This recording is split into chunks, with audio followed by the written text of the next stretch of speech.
Greetings to all. Today we are on next video regarding object-oriented programming. So today we are starting object-oriented programming connected with Java programming language. तो सबसे पहले object-oriented programming क्या होती है हम ये जान लें. It is a modular approach of programming of any language. Means मैंने बताया था जैसे पिछले वीडियो में कि पीओपी क्या है कि एक पुरानी अप्रोच है, ओल्ड अप्रोच है जिसे अब हम आज के समय में फॉलो कम करते हैं या बहुत मिनिमम यूज होने लगा है, इसलिए नई अप्रोच आई है ऑब्जेक्ट ओरिएंटेड प्रोग्रामिंग लैंग्वेज की. तो उसको फॉलो करते हुए हम नई अप्रोच की तरफ बढ़ रहे हैं जिसे हम कहते हैं ऑब्जेक्ट ओरिएंटेड प्रोग्रामिंग. तो ऑब्जेक्ट ओरिएंटेड प्रोग्रामिंग में कुछ भी बहुत ज्यादा पुराने से लिंक नहीं है, इसमें सारे कंसेप्ट नए आए हैं, इसमें कुछ बेसिक रूल्स बना दिए गए हैं और जो भी लैंग्वेज उन रूल्स को फॉलो करेगी वही लैंग्वेज कहलाएगी ऑब्जेक्ट ओरिएंटेड प्रोग्रामिंग लैंग्वेज. तो ऑब्जेक्ट ओरिएंटेड प्रोग्रामिंग आपके बेसिक प्रिंसिपल्स हैं या रूल्स हैं और जो भी लैंग्वेज उन्हें फॉलो करेगी ऑब्जेक्ट ओरिएंटेड प्रोग्रामिंग के वो लैंग्वेज कहलाएगी ऑब्जेक्ट ओरिएंटेड प्रोग्रामिंग लैंग्वेज. वो रूल क्या क्या हैं उन्हें हम देख लेते हैं. तो वो रूल्स हैं हमारे, ऑब्जेक्ट होना चाहिए उस लैंग्वेज में, क्लास होना चाहिए, एब्स्ट्रैक्शन, पॉलीमॉर्फिज्म और इनहेरिटेंस एंड डेटा एब्स्ट्रैक्शन. तो ये जो 6 रूल्स हैं अगर कोई भी लैंग्वेज इनको फॉलो करेगी तो वो बन जाएगी ऑब्जेक्ट ओरिएंटेड प्रोग्रामिंग लैंग्वेज. ये रूल्स हैं क्या, यहाँ इनका काम होता है, क्या इनकी वर्किंग है, ये जानने के लिए हम स्टार्टिंग करते हैं सबसे पहले ऑब्जेक्ट से. तो ऑब्जेक्ट एक फीचर है ऑब्जेक्ट ओरिएंटेड प्रोग्रामिंग लैंग्वेज का. जब भी आप राइटिंग करने जाएं तो राइटिंग के फील्ड में ये लाइन आपको बहुत फायदेमंद होने वाली है कि आप शुरुआत ही यहीं से करें कि it is an feature of object oriented programming. उसके बाद इसकी डेफिनेशन कि object is an entity that have certain characteristics and behaviour. कोई भी ऐसी एंटिटी जिसमें कैरेक्टरिस्टिक्स और बिहेवियर हो वो कहलाएगी आपकी ऑब्जेक्ट ओरिएंटेड प्रोग्रामिंग लैंग्वेज का पार्ट ऑब्जेक्ट.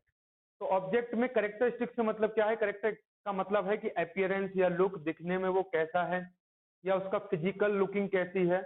और कैरेक्टरिस्टिक्स तो ये हो गया, बिहेवियर का मतलब हो गया कि उसका काम क्या है, वर्क क्या है. अब हम आगे एक एग्जांपल लेके इसको डिस्कस करते हैं.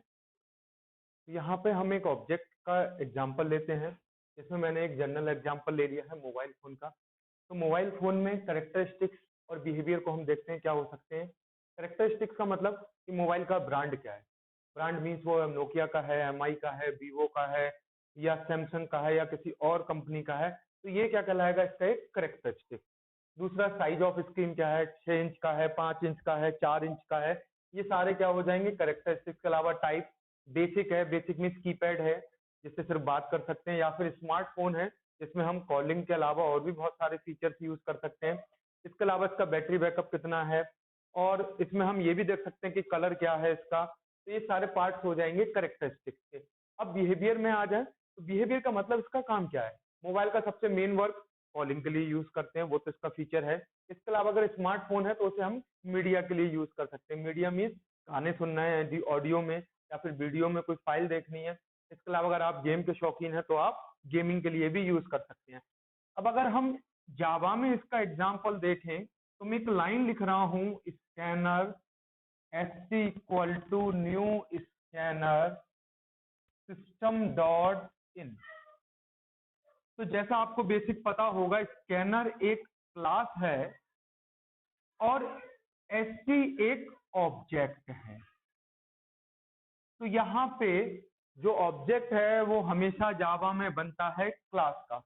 कोई भी आप एक क्लास लेंगे तो उसका जब आप ऑब्जेक्ट बनाएंगे तो वो जो ऑब्जेक्ट बनेगा तो वो क्लास का ऑब्जेक्ट कहलाएगा. जैसे यहाँ पे स्कैनर एक इनबिल्ट क्लास है जो डेटा को इनपुट लेने के काम में आती है जावा में, उसका ऑब्जेक्ट है SC.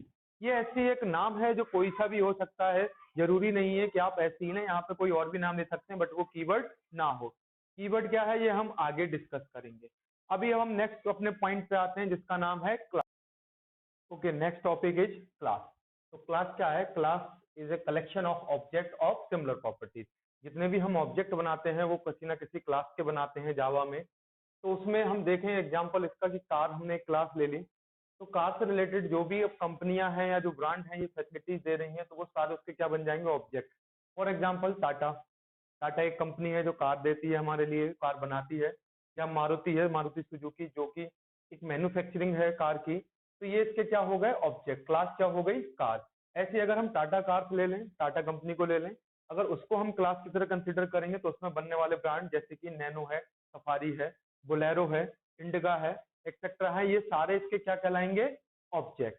अब जावा के रेफरेंस में आए हम, तो बेसिकली हमारे सिलेबस में जावा के आईसीएससी बोर्ड के 3 क्लासेस को हम ज्यादा यूज करेंगे। इसमें सबसे पहली है स्कैनर क्लास, जो कि हमारी इनपुट आउटपुट के लिए यूज होती है, कोई भी वैल्यू आपको एंटर कराना है तो हम यूज करेंगे। दूसरी हमारी lang class, Java dot lang, ये डिफॉल्ट क्लास है, मीन्स अगर इसको आप प्रोग्राम में नहीं भी लिख रहे हैं तो भी ये बाय डिफॉल्ट आपके लिए कॉल रहेगी, आपको इसमें लिखने की इसको जरूरत नहीं है। डिफॉल्ट क्लास ये इसलिए दी गई है जिससे आप एक जनरल प्रोग्रामिंग कर सको, उसके लिए आपको कुछ भी नया इंपोर्ट या एक्सपोर्ट करने की जरूरत ना पड़े। तीसरी क्लास है हमारी इनपुट स्ट्रीम रीडर क्लास, इसका भी वही सेम काम है जो स्कैनर का है, इसका यूज हम करते हैं वैल्यूज को इनपुट या आउटपुट कराने के लिए। मीन जब भी वैल्यू आपको इनपुट करानी है तो इसमें 2 क्लास एक साथ चलती हैं, इनपुट स्ट्रीम रीडर और बफर्ड रीडर क्लास, जो कि हम आगे डिस्कस करेंगे। अब नेक्स्ट टॉपिक की तरफ हम बढ़ते हैं, एब्स्ट्रैक्शन। नेक्स्ट पॉइंट है हमारा जावा में डाटा एब्स्ट्रैक्शन। डाटा एब्स्ट्रैक्शन का मीन्स होता है किसी भी ऑब्जेक्ट ओरिएंटेड प्रोग्रामिंग की अगर हम बात करें तो उसके रिगार्डिंग डाटा एब्स्ट्रैक्शन मीन्स होता है कि बैकग्राउंड की डिटेल को हाइड कर देना, यानी जो हमारे लिए जरूरी नहीं है, और इसेंशियल फीचर्स देना या फिर एक सिंपल इंटरफेस प्रोवाइड करना। सिंपल फीचर से मतलब ये है कि आपको सिर्फ उतना बताया जाना जो आपके काम का है, बाकी जो आपके लिए यूजफुल नहीं है या जो आपके काम का नहीं है उसको हाइड कर देना या उसको छिपा देना, जिससे कि आप उसमें अगर कुछ ट्राई करो गड़बड़ करने का तो आप चीजों को सही करने की जगह खराब ना कर दो। फॉर एग्जाम्पल अगर हम बाइक का या कार का लें तो जनरली जो एक ड्राइवर है जो चलाना जानता है तो वो जनरल इंस्ट्रक्शन ये जानता है किसी कार या बाइक से रिलेटेड कि गियर कैसे पड़ता है, इसमें एक्सेलरेशन कैसे करते हैं, जैसे आम भाषा में हम रेस कहते हैं, या गाड़ी को जब एक्सेलरेट कर लिया रोकना है तो ब्रेक कैसे लगेंगे, स्टीयरिंग से कैसे आगे गाड़ी को दाएं बाएं या आगे पीछे घुमाना है, ये सारी चीजें नोन होती हैं किसी एक ड्राइवर को।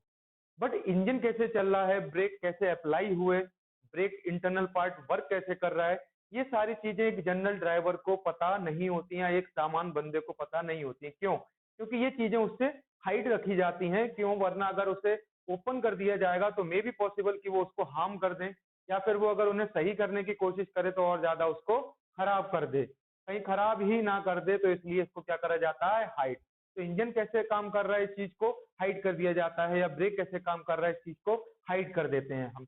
बट हम इतना बताते हैं कि हाँ गियर कैसे चल पड़ेगा आगे पीछे दाएं बाएं, ब्रेक कैसे लगेंगे, रेस या एक्सेलरेट कैसा करना है, कितनी स्पीड है गाड़ी की, ये सारी चीजें जनरल इंस्ट्रक्शन दी जाती हैं। जावा की बात करें, अगर आप न्यू हैं तो आपको थोड़ा सा बाद में समझ में आएगा, क्योंकि जब प्रोग्राम आप कंपाइलर रन करना सीख जाएंगे। बट ऑलरेडी आपको बेसिक नॉलेज है, तो जब भी आप जावा का प्रोग्राम कंपाइल करने जाते हैं तो प्रोग्राम को हम लिखते हैं जावा सी कमांड से। जावा सी मीन्स कंपाइलेशन। इसमें ये होता है कि अगर प्रोग्राम लिखने में कोई एरर है या कोई गलती है तो वो आपके लिए स्क्रीन पे डिस्प्ले हो जाएगी। अब क्वेश्चन यहाँ पे ये उठता है कि एरर को डिटेक्ट कैसे किया गया या एरर को ढूंढा कैसे गया। तो बैकग्राउंड में कुछ कोड या कुछ सॉफ्टवेयर या कुछ प्रोग्राम रन कर रहा होगा जो हमारी एरर को उसको ढूंढना होगा। तो वो जो ढूंढना है एरर को बैकग्राउंड में, वो हमारा जावा का सॉफ्टवेयर जेडीके रन कर रहा है। बट वो हमसे हाइड किया गया है। क्यों? क्योंकि हम अगर जेडीके के सॉफ्टवेयर में ही प्रॉब्लम क्रिएट करना शुरू कर दी तो वो अच्छे होने की जगह और गलत हो जाएगा। हमारा काम सिर्फ इतना है प्रोग्राम को रन करना और उसके बारे में जानना।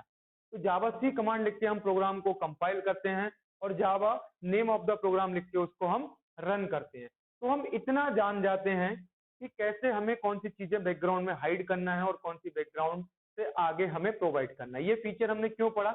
ये हमने इसलिए पढ़ा कि जब हम आगे फ्यूचर में प्रोग्राम बनाएंगे या सॉफ्टवेयर बनाएंगे तो सॉफ्टवेयर में कौन सा पार्ट है जो कि हमें यूजर को देना है, कौन सा पार्ट जो यूजर से हाइड रखना है, ये चीज हमें सोचनी पड़ेगी। साथ में एडमिनिस्ट्रेशन और गेस्ट यूजर अगर हम बना रहे हैं तो किसे कितनी फैसिलिटी प्रोवाइड करनी है, किसे कितना पार्ट देना है, ये सारी चीजें हमें एब्स्ट्रैक्शन का पार्ट समझाएगा। Thank you. नेक्स्ट वीडियो में बाकी के हम ऑब्जेक्ट ओरिएंटेड प्रोग्रामिंग के पार्ट्स को डिस्कस करेंगे। Thank you. Have a nice day.